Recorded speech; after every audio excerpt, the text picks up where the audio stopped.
I had a topic this morning given to me, something to do with the chakras. I didn't want it. And what I really wanted to do was talk about art and music and expression and so on.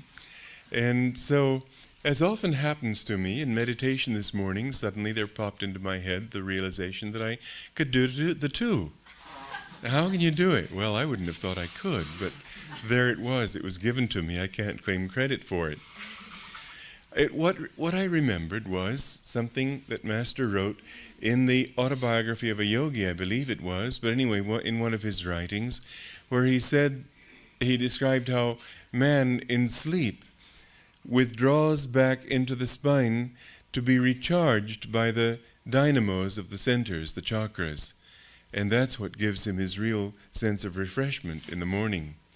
That it's from those chakras that we get our energy and our ability to relate again to the world. It's a really extraordinary experience what sleep will do for us. I've often seen it in regard to some problem I might have in the evening, whether it be in the work here, in relations with people, in a book that I'm writing, in just about anything, even a crossword puzzle, where I just cannot come up with the answer. It seems too sort of beyond me. And in the morning, there it is. It's not as if I wake up with the answer. That does sometimes happen to all of us, but it's just that when I come back to the problem, refreshed, suddenly I know the answer very easily.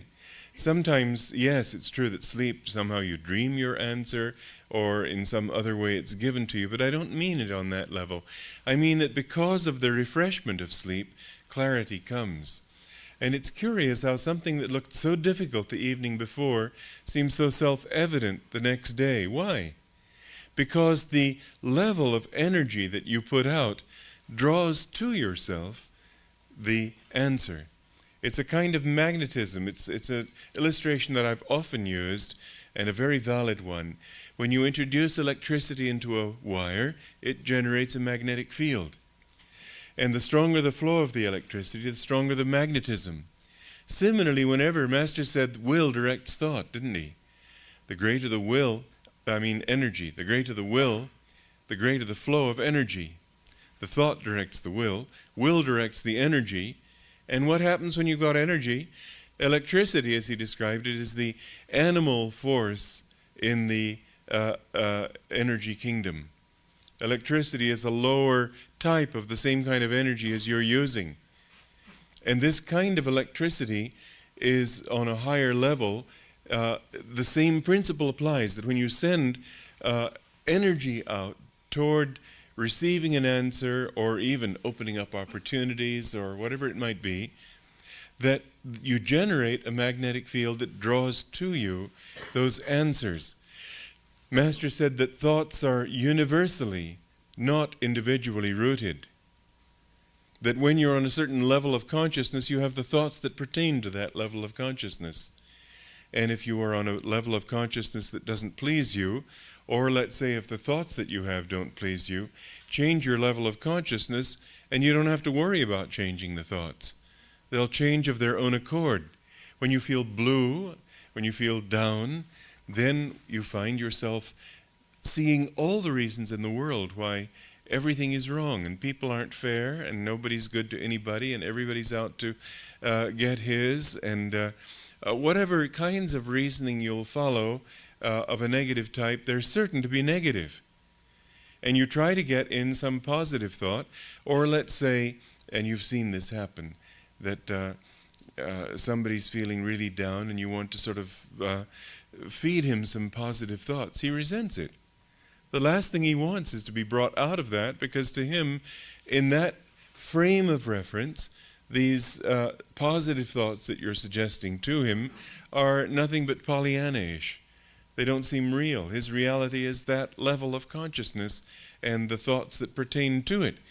But once you change that level of consciousness, and you can do it in a moment, instantly other thoughts come to you, and you feel entirely different.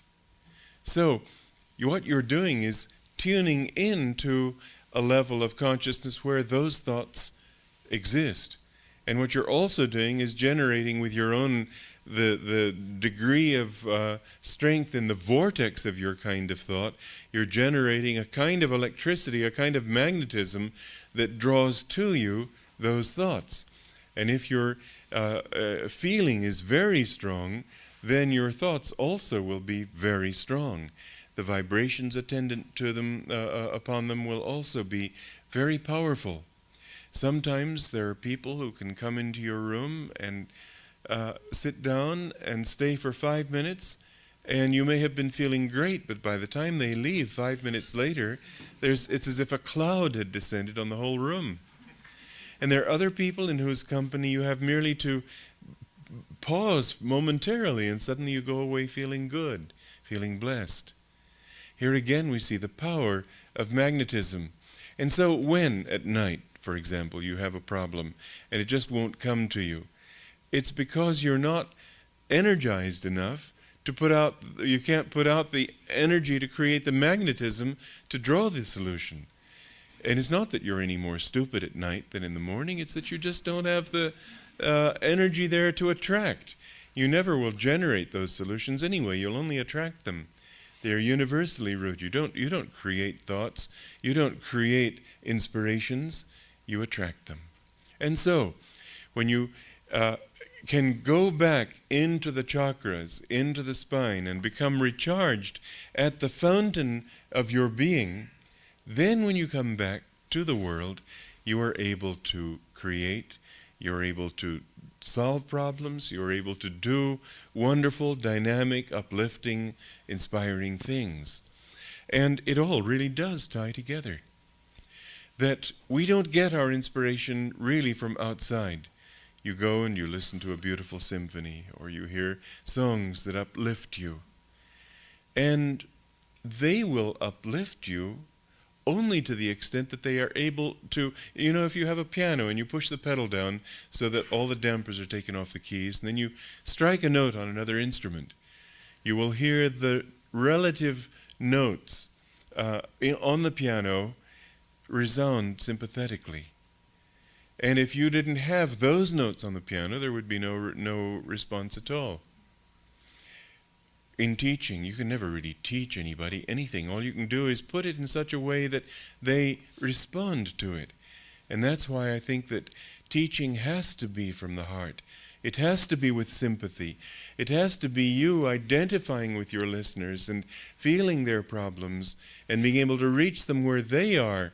And anybody who talks in a very brilliant way, but only on a cerebral level, won't be able to do that. And you go away impressed perhaps with his erudition or his intelligence, but not touched at all, not changed. A teacher can't really teach you. All he can do is try to put it in such a way, and it's much less words than vibration, consciousness, some sort of flow happening through him to the listeners. But all he can really do is stir something in them that will respond. This is what happens when you hear a thrilling piece of music. It's because you thrill. It isn't the music that's doing it for you. And the more you can, in listening to music, get centered in yourself, the more strongly and deeply you can respond. When a person's really enjoying music, you can see is very much inward. I remember a statue that I bought in Bali many years ago, in 1958. And what I loved about the statue was the inwardness of it. It was a boy, an adolescent boy, it looked like, playing the drums. Drums form a very important part of Balinese music. But the inwardness with which he was doing it was so eloquent that you could almost hear the music. And you will certainly see that the more deeply you enjoy something, the more inward you are. You are touching back to your center. You're getting back into your own chakras, your own spine, your own inner being. And then when you come out from that, you feel uplifted and recharged. That's why music that may even say all the right things doesn't do anything for you if it hasn't some touch of inwardness to it. That's really basically what's wrong with popular music, most of it. That very seldom is it inward. Almost always it's trying to pull you out of yourself and affirm the party. The action, the noise, here's where it's at, but it's never there. It's really here. And that's why, while it's fun and everybody goes home cheering, they end up cheering something else the next day and something else the next day, which is to say that popular music never remains. It's almost by definition a transient phenomenon, where there's some kinds of music that lasts because it touches the inner being. And again, there are some kinds of popular songs that have a thrilling quality to them. They've touched a little bit. Very seldom do they touch at all, but it's not to say that because it's popular it can't be good. Sometimes, and some popular melodies live for the ages because they've touched the heart of the people. They've come from the heart of the people rather than some temporary fad. A song, for example, like Moon River, there's a thrilling quality to it. It's more than sentimental. It's just a certain vibration that has a certain power, really. I remember going down the streets of Los Angeles many years ago. There was a song that was popular then, sung by a small group that sang in very tight harmonies. I don't remember who it was. I think it was a group that was with Tommy Dorsey, but I could be wrong. And it was, we played a game of stay away, but it cost more, far more than I can pay. Without you I can't stay this way. I surrender, dear. And I just turned this to God. It was so beautiful because it was inward. It was like a divine melody. And Master took that song, Love Sorrows, and turned it into sorrow for God. And it became beautiful. When you hear Fritz Kreisler playing it, it's very nice. But when you hear it sung with Master's words and that little slight difference in rhythm and tempo, suddenly it becomes one of the most moving songs that I've heard. Why? I was reading an article this morning, quite interestingly, that was sent to me by the people at East West Bookstore. And it talked about scientific discoveries that they have made with music. They found that it isn't anything that you can do with technique, but they've been able to reproduce it electronically and produce the same effect. But it's not technique. It's something that comes from a much deeper than conscious level. But they found that music that people defined as expressing anger or love or desire or disappointment or all these different things, it wasn't merely cultural conditioning. They could play the same music to an aborigine in a jungle, and he too would define it this way. He'd say, this is what it seems to say to me. Tiny variations in rhythm, tiny variations in tempo, tiny variations in harmony and in melody. And because I write music, it's been forced upon me how very much music is a language. That if I, for instance, that little thing that you were hearing before we began the satsang this morning, it was a chant that I wrote for the words of St. Francis. And I had for many years, I had wanted to write write a melody for his Canticle of the Creatures, but never got around to it. And then finally, recently I sat down and looked at the words and tried to think what kind of a melody could I come up with. I never do it on a cerebral level. I can very much relate to what the scientists found, because I don't know why it says it, but I know that it does say it. And I know that if I go in any other direction, it won't say it. It has to be that, and it can't be anything else. If you write music or write anything, try to keep that in mind, because what I find in music, as one example, is that composers, in a desire not to be obvious, is the way they put it, and in a desire to be original, merely go toward the bizarre. There's something, it's not that it's obvious, it's that it's right. And there's nothing else as right. And you know, what if you, let's assume you're married, and your spouse says to you with great feeling, "I love you." What would be an appropriate response? Would it be, "Can't you say something original?" Wouldn't that be a ridiculous response? How many times have people said it? Then is it just, is it just a platitude? Do you just sort of guffaw and say, "I've heard that one before"?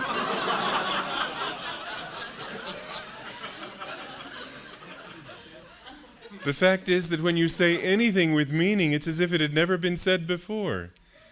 And in very truth, it's never been said before, even though the words have been said, even though the rhythm has been exactly the same, and no doubt the melody's been approximated. There's something else, there's a vibration that's there, that's of this moment, and will never be of any other. And this is true for anything, that if you do it absent-mindedly, if you do it without your whole being, then indeed it's just obvious. You knew that it had to go that way, okay, so it went that way, ho-hum. But there's something else, that if you really have your soul in it, it's the way it has to be. And that was something that I heard Gary Goldschneider say about Beethoven. He said, "What makes Beethoven so great? His harmonies are not complex. They're very basic harmonies, and they're not that varied. His melodies are nice, but certainly not great. His rhythms are very often sort of lumpy." Yeah, I don't think he used that word, but just da da da da da da da dum da da da da da da da dum da da dum, and you get a. You could get an image of a bunch of fat peasants just trying somehow to get through a village dance.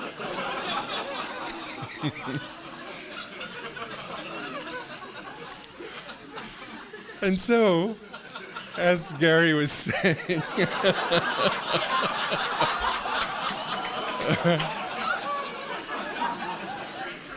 well, if you're going to lecture, you might as well enjoy it. And so, Gary said, "What is there left? What is it that makes him so great?" He said, "Because every single note is just what it has to be. It's not obvious, it's demanded, it's necessary. There's that feeling of, and that is what we need to try to get more of, is not the obvious, but the right. And when you hear modern music, I enjoy George Gershwin, but I read something the other day that he was anxious not to be obvious, and I thought that's his weakness. That 100 years from now, he won't be that heard.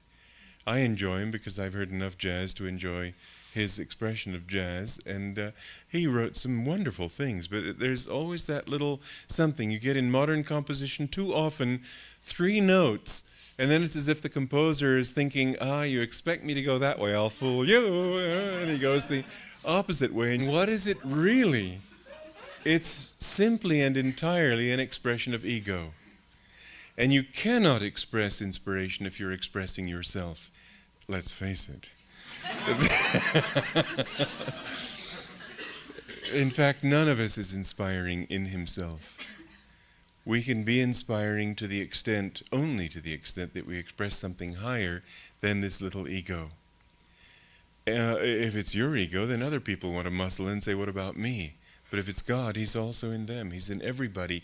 And when we touch them on that level, that's what that song Brothers is saying. The words and customs vary like waves upon the sea.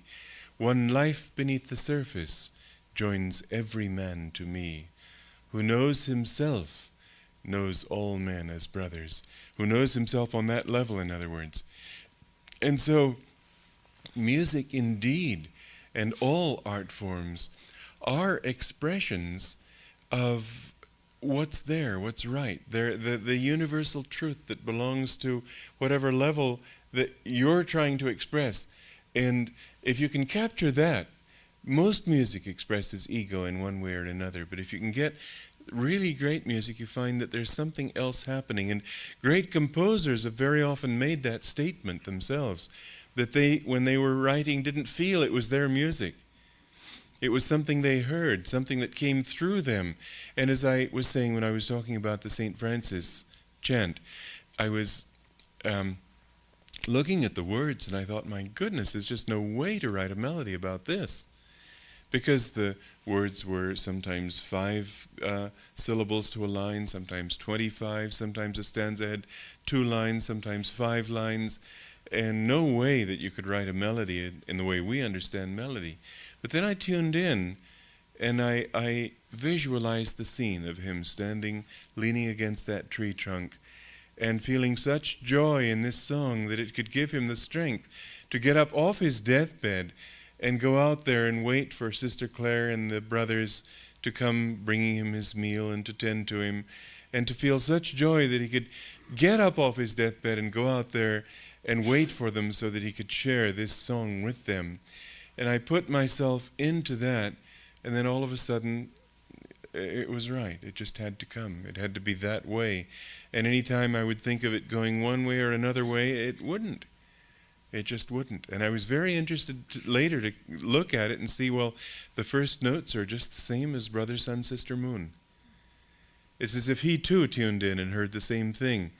And like most songs, there's a momentary inspiration that gets them through line 1, and sometimes through line 2, but very often they sort of slump at the end of that. They've petered out of energy, and then something else happens. So you have that song, Brother, Sun, and Sister, Moon, la, la, la, la, la. Up to there it's fine. La, la, la, la, la. Absolutely pointless. An absolute throwaway. That's being obvious, but in the wrong way. It's being obvious in the sense that everybody's done it this way, and so why not? Because I can't think of anything better. Do you understand what I'm saying? If you're tone deaf, you certainly don't. But there is a language to it. And if you go in one way, it says something, and if you go in another, it says something else. And it all really comes from being inwardly in tune. You get this energy flowing out from the chakras, and if you've gone back and gotten centered, then the energy that comes out will be powerful, and in its power will generate the kind of magnetism that will really bring some kind of creativity or inspiration or solutions to you and so on. I was reading an Isaac Asimov novel recently, and it made me think of Mr. America, or some of these, who's that, Schwarzberger or somebody who does all this pumping iron, you know, and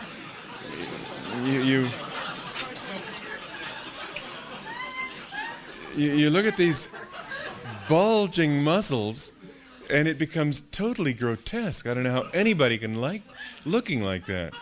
I saw a figure on the cover of a health magazine once from across the room, and I thought it was a lobster, and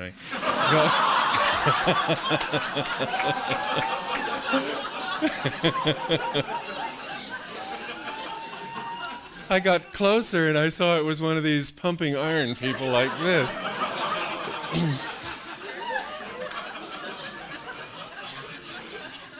It's really grotesque when you see people giving so much energy to one side that they've starved everything else.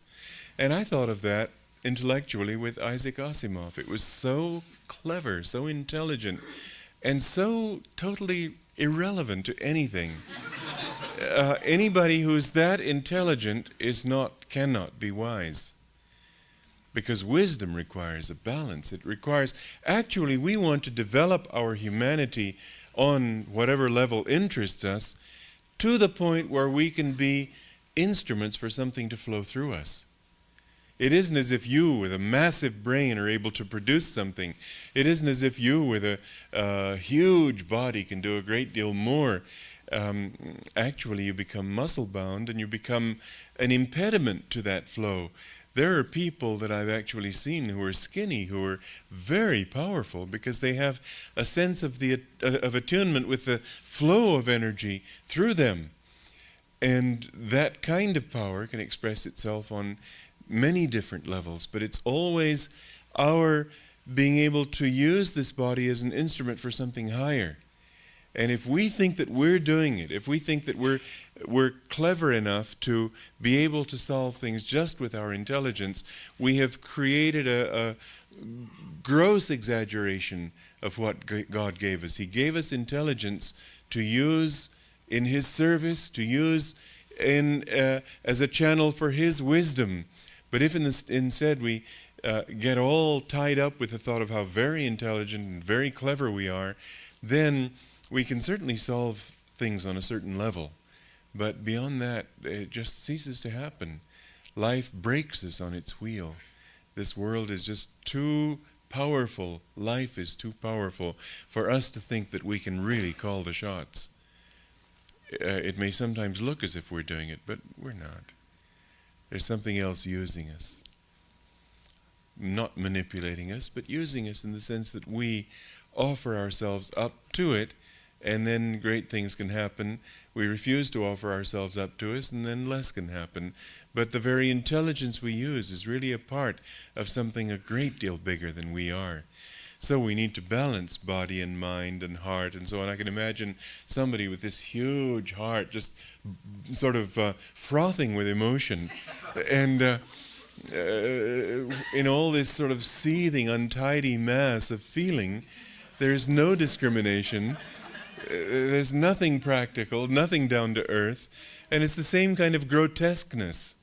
What we want is to balance these in order to be able to allow something more to flow through us. We want to be, more than anything else, finely tuned instruments. And so, getting back into this inner dynamo is a part of the picture. Part only. There's another aspect to it too. And here too the chakras come into play. Which is that it depends upon which level that energy is, as I was speaking earlier, but here more specifically, because it's specifically tied to a literal level in your body. It depends on which level your energy and consciousness are functioning on, the kind of magnetism that you exert that will draw the kinds of inspiration that you're seeking. And so you hear some music that is indeed magnetic but very negative, has a very great power to depress, to make you feel discouraged about life. There's other music, martial music being a prime example, that makes you, sort of stirs you to action. And martial music is it's intended deliberately to almost hypnotize soldiers into getting out there and, while going with the beat, offer their own bodies for sacrifice. Something that people in a more considered moment might not do.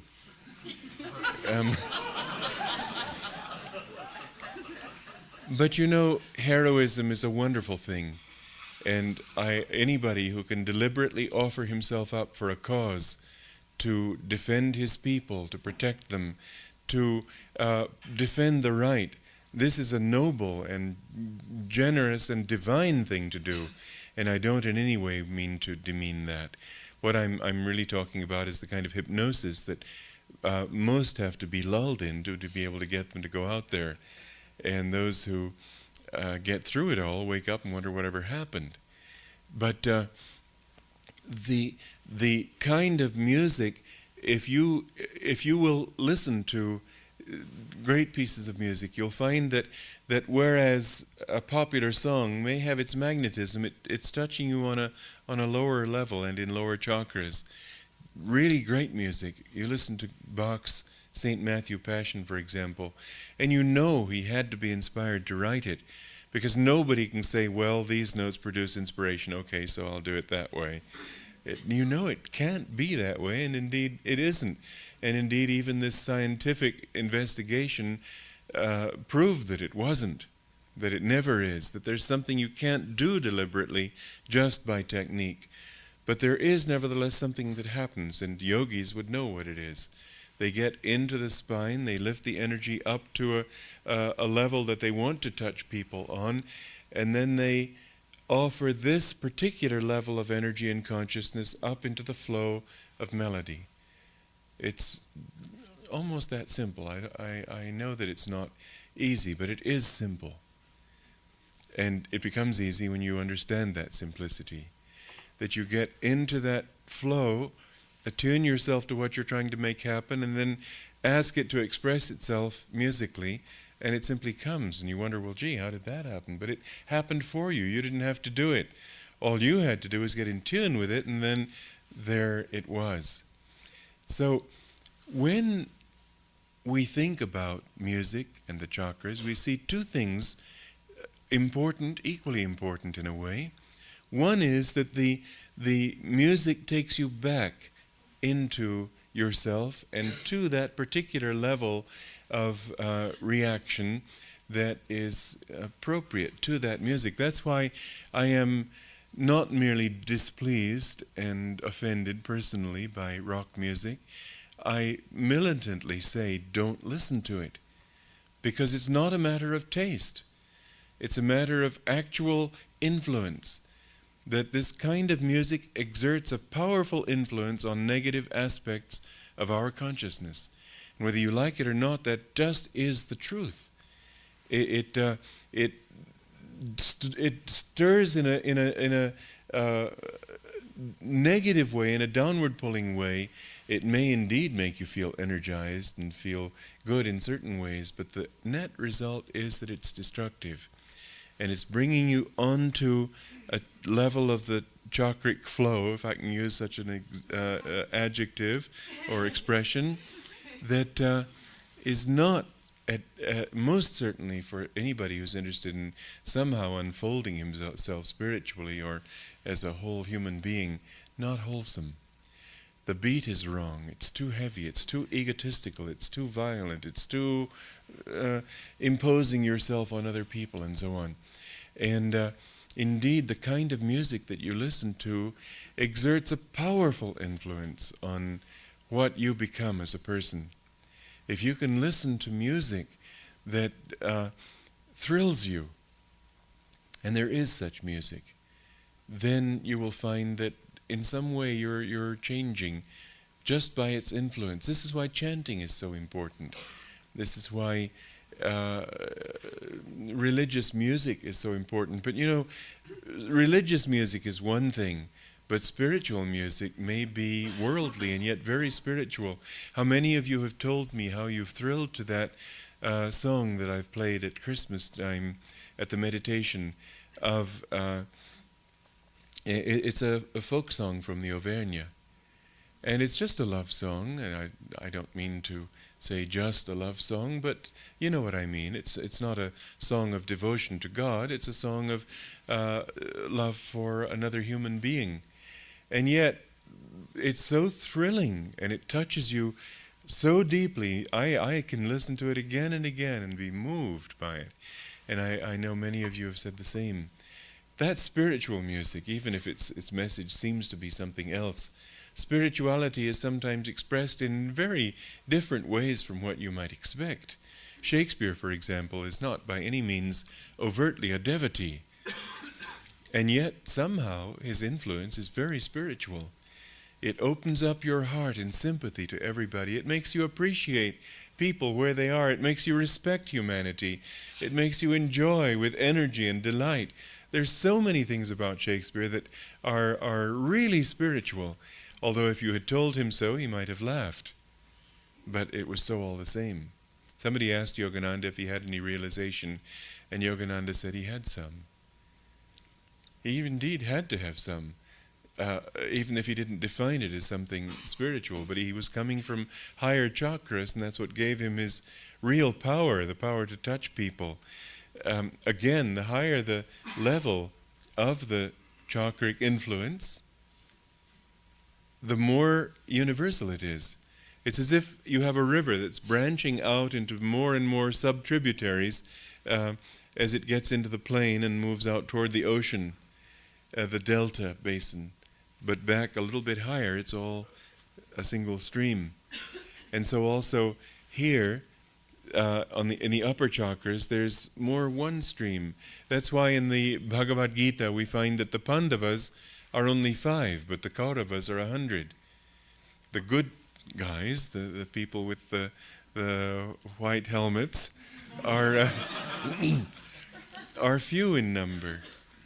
But the bad guys, the people, the army on the side of delusion and worldly desire and so on, these people are many because the ways of error are many, the ways of virtue are few. The farther you get back to your source, the more you're approaching oneness, until you achieve that oneness, which suddenly finds that it's omnipresent. It's everywhere. It embraces all things. But the expression in a human way is that the more outward you go, the more you become diversified. And so there are many, many kinds of expression in worldly music. But the more you get back, the more it somehow all touches the same, so that even if people don't think of it as divine, it somehow is divine. Because the qualities that they're expressing are all very similar. You take somebody like Chaucer. He was quite a worldly fellow. Some of his stories were quite bawdy. But there was something about him too that has made him live. And why has he lived? Because he's touched people on levels that they can share, even now after all these centuries. And why has he done it? Because he had enough energy, enough liking for life and people and so on, to be able to bring at least some of his energy up here. And on that level, you're able to touch everybody. On a lower level, if you're expressing anger, you can only touch people who are expressing anger. If you're expressing lust, you're only reaching people who want to express lust. But up here, you're able to touch even those people, because even those who have anger would like to be peaceful. Even those who feel lust would like to be calm and would like to experience a higher degree of attraction and love. And so you're able to touch everybody on this level. So music touches you inwardly, and that's a part of what we're talking about here. That the more you try to appreciate things from within yourself, and that's not just music, I've been using that as an example. But the more you can try to take all the things that you enjoy in this world back into yourself and try to feel it in the chakras, indeed. That's why Kriya Yoga is so important, because you become aware of these chakras, you become aware of where it's really happening. It takes you back to your dynamo, and then, as happens in sleep, but here you're doing it in a conscious way, and therefore in a way much more intensely. You're getting back to that dynamo, and then you come out feeling wonderful. Music touches you like that because it takes you to that place where alone you can feel wonderful, where alone you really can be recharged. And you say, I feel so recharged from that Beethoven symphony, but all he really did was give you those keys that would help you to remember yourself. You can't learn from anybody, you can only recognize. You can't be taught, you can only be inspired to react from your own actual understanding. And so, who you are inwardly is what will determine everything that flows from you. And that's the next phase of what we wanted to touch on today. That religion is it's not enough that you just go within and live within.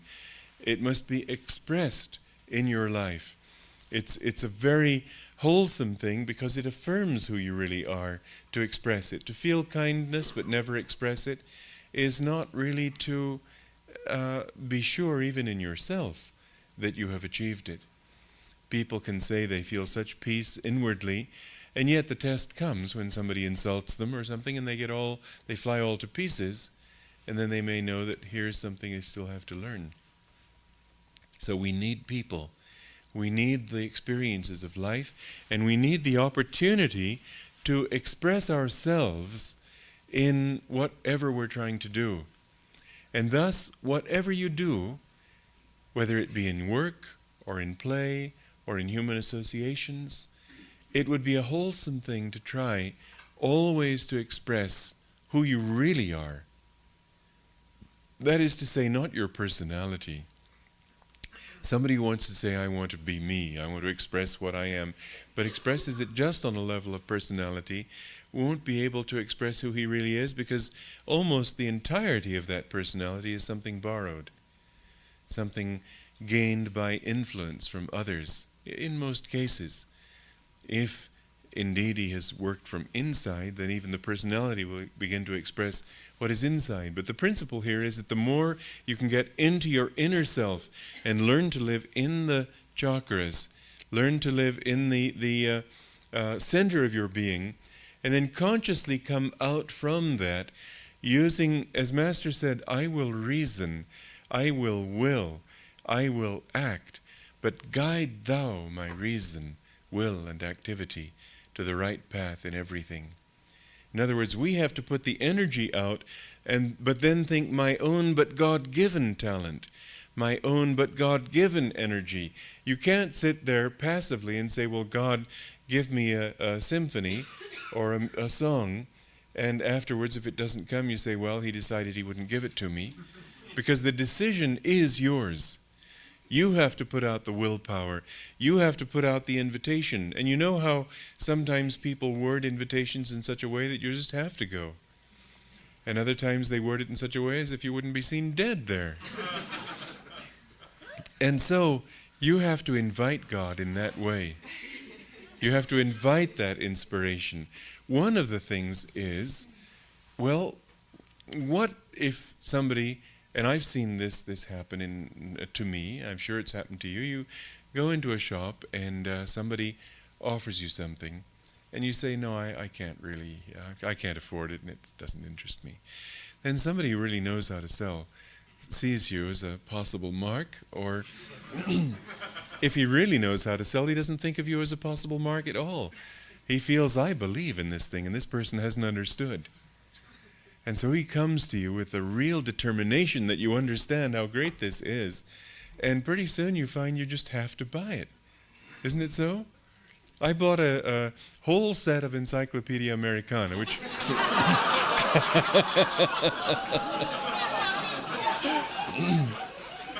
I hasten to add I'm grateful for.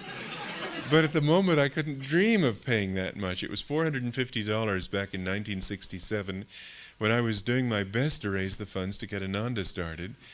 And there are these couple of charming young ladies who came to the apartment and were having such fun selling me on it that I just couldn't let them down. It was, they sold themselves. They weren't selling the encyclopedia. And incidentally, I had to admit that yes, I could use a good encyclopedia. But this is how you need to tender your invitation to God. That when a good salesman approaches you, it doesn't enter his mind that you wouldn't want it. He's doing you a favor, isn't he? And so you have to have that kind of thought when you want to write, compose, act, whatever it might be. Not this thought of, yeah, well, I don't know, okay, do it if you want to. But then meanwhile your mind's over here.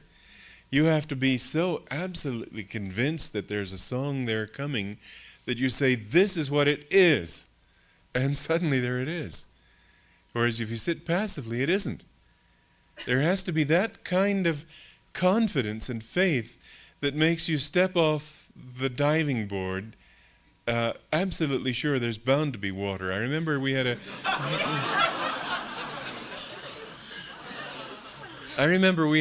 a young man here at Ananda many years ago who was blind.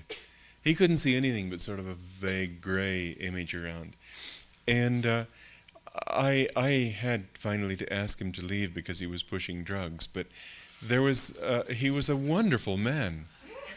What I loved about him was his absolute courage, his absolute faith that people wouldn't let him down.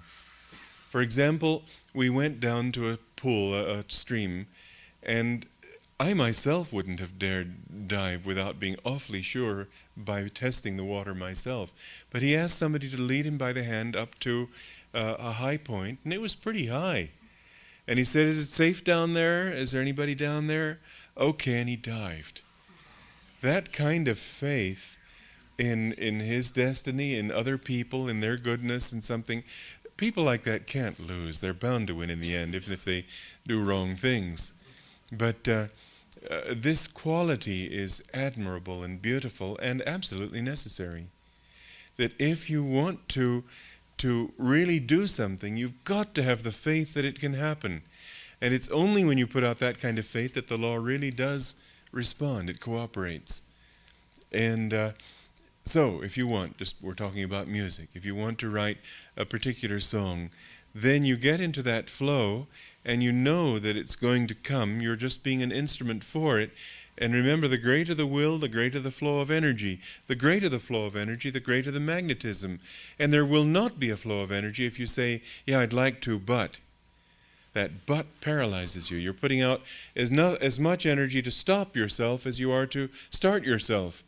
There mustn't be that. It's a purely practical phenomenon that if it's true that the greater the will, the greater the flow of energy, then it must be will and not unwill.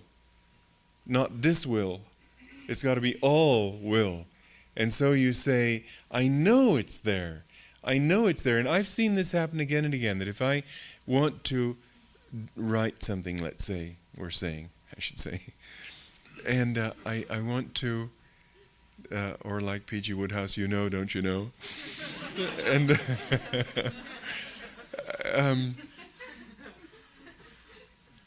I just say, okay, this is what I want, and this is what it is. And if it isn't, which of course it isn't always, I realize because I haven't done it with enough faith. I realize that I haven't done it with enough centeredness. It's not as if I were to say, oh, I tried it and it didn't work.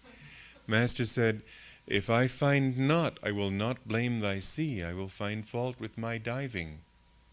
And so what I find is I pull myself back and get a little bit more centered, back into the chakras, those dynamos from which all this energy surges into our lives again, get back into this spiritual eye and into this inner self, and then with confidence leap again. And if it doesn't happen, it's because I've let, but there's still a rope tied to me, and back I snap. But I just get more and more centered, and then suddenly it happens. And when it happens, it's right. It's what has to be. There's no doubt in my mind about it. I just know that it's right. But it isn't me who could make that decision. It's that suddenly some kind of flow has happened. Now, I feel that that's a very important part of what the spiritual life is all about. It teaches us principles in action which we'd never learn if we only sat there passively in meditation. We need to make our spiritual lives practical. We need to learn, and everybody has to do it in his way. There aren't that many people who write music. There aren't that many people who play it, who sing it. There aren't that many people who paint. There aren't that many people who write. But everybody does something. And there's no reason to say that making a cake need be anything less a work of art. I remember Master one time coming back. He'd been cooking in his kitchen, and we were waiting for him in the upstairs interview room there. And he was having sort of a little get-together with a few of us. And he was late, and we thought it was fine. We just sat there and meditated. And then he came in, and he had such a blissful expression on his face. You'd never believe it when you hear what caused the bliss. He said he'd been trying for years to cook something and get exactly a certain taste, and now it had come. Isn't that interesting? I think there was a lot more to it than that, but anyway, I've always thought that maybe Babaji came to him then, because it looked as if it was one of the highlights of his life. But that's something else. This is what he explained, and there's validity in his explanation too. That even cooking, even washing dishes, even you can have the same degree of inspiration if you do it from this level. And granted, a cake doesn't live or last long unless it's not very good. You might say that in this it's the opposite of great art. The greater the art, the longer it lasts. The greater the cooking, the shorter it lasts. But the satisfaction in what you do, the satisfaction in really having it right, that's all that art is really all about too. It's what you can express your vibrations in your cooking.